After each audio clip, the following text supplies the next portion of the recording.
This way. Follow me. We are in luck. What are we supposed to see? If we watch these buds for just a bit, they could have a surprise in store for us. I have a cousin who returned from India this spring and showed me some sketches of this plant.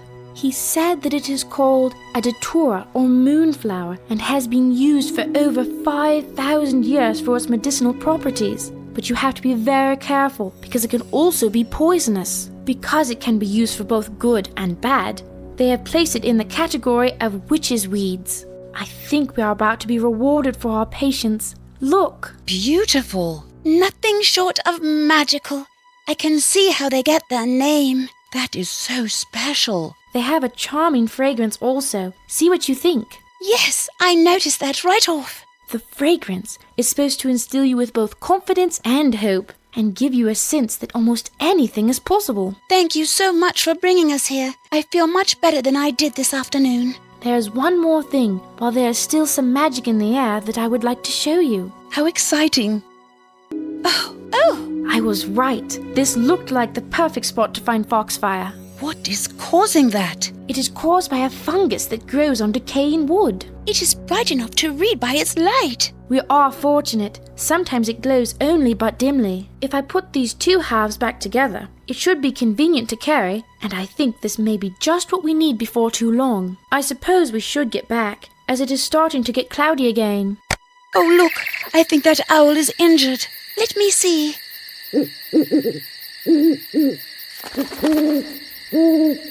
That was very kind. How did you do that? It seems to be a gift that the women in our family can sometimes help an animal if it's injured. I think it is one of the reasons that my grandmother has been accused of being a witch. In fact, this is the first time since all this started I've had the confidence to actually help in this way. It does seem that people often reject what they don't understand, or things that are special. That is so true. The very ones who seek your aid when in need are the ones most likely to turn on you when it serves their purpose, while others remain silent for fear of being persecuted themselves. It is starting to get late, and we should be getting back, as I'm hoping that Grandfather will have returned. The ordinary looks rather ominous tonight. Amazing how your perception can change with the right lighting. I'm going to look in on Grandfather and see what news he has. Yes, it has been a long day. Speaking of looking, I'll go and see if there's any word from Samuel. Have a good night. I will see you in the morning. Good night, everyone. Thank you for such an enchanted evening, Jane, and have a good night. Now that everything is settled down, there is no better time to ride over to the Corwins and see if I can sneak up to that window in the room where they are holding Mrs. Bradbury. I really need to talk to her tonight. I had better change into something that blends with the night. I don't want to be spotted this evening. Just right. The perfect complement to my outfit. I should practically be invisible in the dark. I'll hang my regular cloak by the door. Now I just need something to light it. Oh, a letter from Mama. I will read this as soon as I return. How do you feel about a midnight ride, Runner? All right, but you're going to have to be as quiet as a mouse. I need to saddle Runner. It's locked. The groom here at the ordinary must have locked it. Perhaps I can slip into his room at the back of the barn and find the key. I need something to unlatch it. Nothing here. Nothing here. What's that? I'm sorry. I was just looking for the tack room and I think I have become turned around. You certainly have. Now kindly turn around again and leave. Nothing here. It doesn't fit. No key here. You again? I know you're not confused now. Let's go talk to Mr. Ingersoll about this. I need to saddle Runner. Well, Runner, no time like the present. Let's ride. Aren't you the owl that Janie helped this evening? Are you trying to tell me something? Come on, Runner. Let's walk over here out of the way for a spell while I see how our owl friend is doing. Thank you so much for the warning, Mr. Owl. I certainly don't want to get caught out this evening. You're an excellent lookout. What would I do without your warning? What a charming feathered conspirator. Let's go, Runner. Wait here, Runner. I won't be long. Mrs. Bradbury! Mrs. Bradbury! This is a friend. Hello? Who's there? A friend. I have news. Come with me, I have something to show you. Do I have a choice? Not really, now get going. Mrs. Bradbury! Mrs. Bradbury, this is a friend. Hello? Who's there? A friend. I have news. Come with me, I have something to show you. Do I have a choice? Not really, now get going. If there was just some way I could hear what they were saying. Whoa! You're probably wondering why I brought you here. I am past wondering at any action you take. I have sent my family to Boston, so there will be no chance of a witness to what I am about to tell you. After what you have said in court, I cannot imagine there is anything left you could say that would be of the slightest interest to me. You are mistaken. I can assure you that what I'm about to say will be of particular interest to both you and your family. Nevertheless, it has come to this. You have seen the accusations, the indictments, and the trials flowing from those events, all occurring since the beginning of this year. Has it not struck you as unusual that this should happen at this particular time? There has been a certain desperation in the proceedings that has not escaped me, nor your part in it. Indeed, we have had accusations of witchcraft ever since coming to this new world, but it has never played out in this way. To be perfectly frank, there are those of us who saw this coming over a year ago. There are forces at work here shaping our destiny, and they have little to do with the wonders of the invisible world. And what might those be? It comes to this. You can either manage your fate or become the victim of it. My family has always chosen the former. For centuries we have controlled power, acting as the Knights of the Shire in Cumberland, and we intend to do the same in New England. Time will tell. This is a new beginning. But, in this case, an old result. With Hawthorne and I as judges, and my nephew George as High Sheriff, we have assisted and in some cases instigated the events which have brought you to this moment. You are witness to what has befallen those who preceded you, so there can be no doubt as to the seriousness of your predicament. You have said nothing that is not already familiar to me. Did it not strike you as odd that you should be ensnared in these proceedings when the charge against you is an old one, and you live in so remote a district as Salisbury? Again, you are only saying what is obvious. Let's be blunt then. I have managed all of this hysteria and these trials for one end, and that is to place before you and your husband an inescapable decision. And what decision is that? A decision which might be made easier for you if you understand the circumstances. While it is not generally known, England no longer has trees of sufficient size to construct the masts required by our warships and heavy trading vessels. The Danes were supplying those trees, but to thwart our naval power cut off the supply 40 years ago. Since then, England has relied on the shipment of those trees from here in New England. To control this resource, the Crown is now requiring that all trees 24 inches in diameter and larger, and not on private property, be marked explicitly as belonging to the Crown. Which brings us to you. How is that possible? Quite simply, Hawthorne and I have a large sawmill in Maine, which has made us a fortune supplying those trees to the Crown. However, with this change in status and the fact that all the large trees near the coast have been cut down, we find our interests severely compromised and our sawmill's operations at risk. Hawthorne's brother, who is married to my sister, manages that mill and assures me that our continued success relies on our procuring a source of trees from private lands near the coast. Now, do you understand the import of this situation? So that's what this is all about. Sheer, unadulterated greed? It has nothing to do with greed.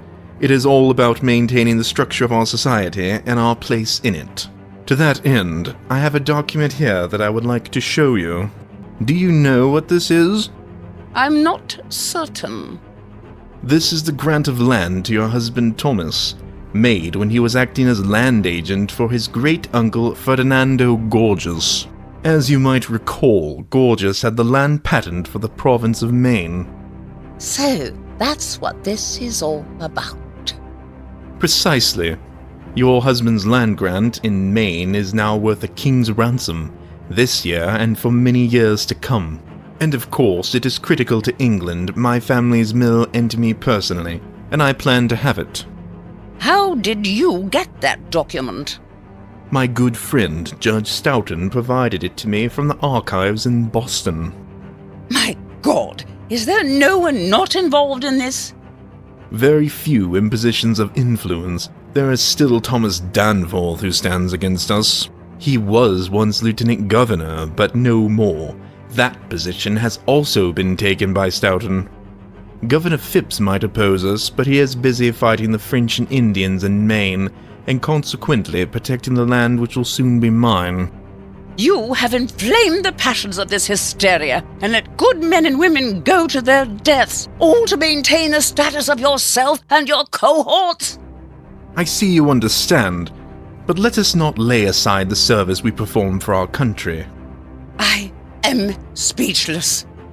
To bring you up to date, your husband has submitted a petition signed by quite a number of your neighbors attesting to your good character, as if that mattered. Quite a charming effort, though. In fact, he is coming again on the 21st with an update to that petition, but I have an offer waiting for him which I think he might accept. And what is that? One might say your life and his for a few trees. Your husband will be faced with a rather stark choice of signing over his land grant to me, or watching you proceed to the gallows. And what if he refuses? I will explain to him it will make little difference. He will discover that the day after your execution, he will be accused of being a wizard himself and brought before my court. The result of that trial is a foregone conclusion. You could say his grave is already dug. What good will that do you? Do you not see? With you and your husband deceased, it is a simple matter to forge his signature on this document, and the end is the same. This is a choice with no choice. I see you understand. I will have you brought here when your husband arrives with his petition. At that time, the two of you can decide if you would prefer to be allowed to return to your home, have dinner with your grandchildren, see your family safely in bed, or proceed down a more difficult course. May God have mercy on your soul. I am certain that he will. In all instances, I have acted in the best interests of preserving society as we know it, and in preserving England. It is all so very easy. On the one hand, I accept the petition your husband brings me and offer you clemency. On the other hand, I don't. And now to return you to your confinement, where I am sure you will have a lot to consider. Mrs. Bradbury! Yes, who is there? I just overheard what you were told. That is a comfort. I'd almost begun to think I had imagined it. There's little we can do with so many men of influence involved in this, but I may have a solution. Is that possible? All I can say at this moment is that you must be prepared the night after tomorrow for whatever may occur. God bless you for bringing me hope at this most desperate moment. 'Tis my plan to bring more than hope in 2 nights, so ready yourself and I will return. Until then, take care. 'Tis late, I had better get back. You're a fine-looking horse. I really should curry runner after that ride. Thank you so much for being such a great horse tonight. Good to see we agree you're a great horse. I really should give Runner some grain. He did a great job tonight. Here is some grain for you. There you are, all ready for the night. I should put the key back in the groom's chamber so he doesn't miss it in the morning. I really should curry Runner after that ride. Thank you so much for being such a great horse tonight. Good to see we agree you're a great horse. I should put on my nightgown first. That's better, all ready for bed. A busy day. I should sleep well. Ah, the letter from Mamma.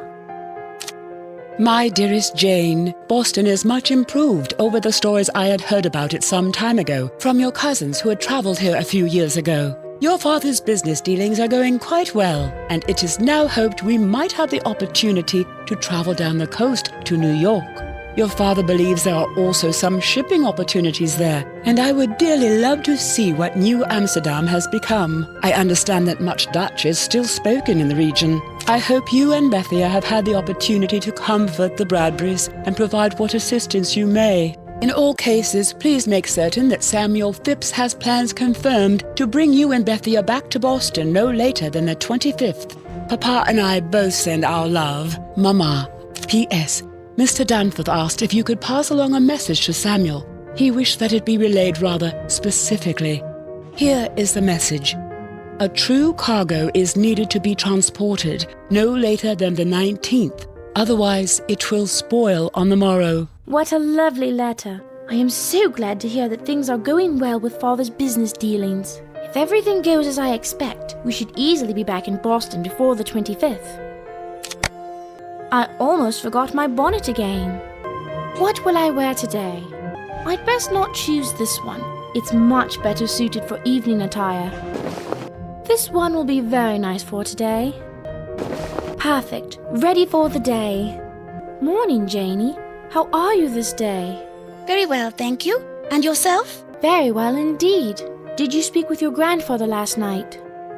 I did, and he has quite a number of new signatures on his petition on behalf of my grandmother, so I am very encouraged. I am so glad to hear that. He has a meeting with Judge Corwin the day after tomorrow to present his supplement to the original petition. He is already out this morning following up on a few more signatures. That is exciting news. Ah, here's Bethia. Good morning, everyone. Morning. I have a question for you, Bethia. Yes? Do you have any news on how Rebecca is doing? Unfortunately, she is still doing poorly. While we were making candles yesterday, I noticed that she was almost out of bayberry wax. I was thinking we might pick some bayberries and then we could stop by and check on her while at the same time making some wax. That is a splendid idea. I would love to come and help pick bayberries, but then I believe I should return here in case my grandfather should need me. That is an excellent plan. I know just the place. Let's go. This is a lovely place, Bethia. Thank you, Jane. There are so many bayberries. I love this time of year. This is going very well. Indeed. This is the perfect day for this. I'm so glad I came. Bethia, do you know when your brother Samuel will return? He is supposed to return this evening, and I'm looking forward to seeing him. That is excellent news. My mama wrote, and in her letter she included a short postscript with a message from your grandfather for Samuel. That is good timing. I'm sure he'll be glad of the message. I see an even better bush. I'm going to move over there. We should have enough bayberries before you know it. This is always so much fun. My basket is almost full as well. Does anyone know the best way of getting away from a skunk? I don't think there is a trick to it. You just back up slowly and then run. Because we have an extra berry picker, and he has black fur and a white stripe. Run! I don't think I have ever run so fast. Me either. My legs feel like jelly. Somehow I managed to get here with all my berries. Me too, or at least most of them anyway. I'm glad we got here with all our baskets, and I'm not the one who has to walk back to the ordinary just now. I so agree with you. Now, if you will look in on Rebecca, I will get started with these bayberries. An excellent idea. I need to put in the berries first. Done. It needs more water.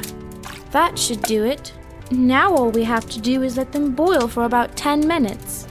Now to take the pot off the fire and let it cool. Now that the pot is cooled, we can pick the bayberry wax out and put it in the candle making box. Now Rebecca has the bayberry wax she needs to make candles next week. Rebecca is feeling a bit better. How is it going with the bayberries? All done. Everything went smoothly, and the bayberry wax is in Rebecca's candle making box. You are so quick, I don't know how you do it. If you want to go and see how Janie is doing, I will take care of everything here and clean up. I was just thinking of Janie, and I think that's a good idea. I know Rebecca is very appreciative of you and I helping out. She has given me these bonnets for you and I as a token of her appreciation. She says they may provide us protection in the dark. It has been a joy. I'll see you when you get back to the ordinary. I'll be along shortly. How is it with Rebecca Preston this day? She appears to be some better, but she does worry me. Did the bayberries make up much wax? It was an excellent harvest of bayberry, and I am sure that Rebecca now has enough bayberry wax for several weeks of candle making. That alone should take some worry from Rebecca. It is a difficult time for Rebecca, and she doesn't need to worry about the mundane issues of life. I know the feeling. It seems all I do is sit and worry. I wish there was some diversion to take my mind off things. I noticed there was a mills table. Would you like to play a game of mills? I haven't played mills since I was a little girl, when Grandmama insisted that I learn it. She said all young ladies should know how to play. I think a game of mills would be a pleasant diversion. This is an ancient game, and is supposed to provide protection from evil. We need all the protection from evil we can get. My great-grandmama used to tell that the Celts have played mills since before they came to our islands, and that the board represents the 4 winds, the 4 elements, and the 4 cardinal directions. There is so much tradition bound up in mills, and that is what makes it so charming. You have white, so you can move first. I think you've done this before. Good move. You are a natural at this. Very considered move. What to do now? I know why they call this mills. I'm starting to feel like I'm being ground down. Good move. You are a natural at this. Very astute move. What to do now? I think you've done this before. What to do now? Nice game. That was fun. It does help pass the time, and at the very least, it's helped drive some evil thoughts away. I love mills. Have you two had a good time playing? Yes, a very pleasant time. I hope your brother Samuel brings interesting news when he returns. It's already dark, so I expect he should be here any time. Oh, there he is now.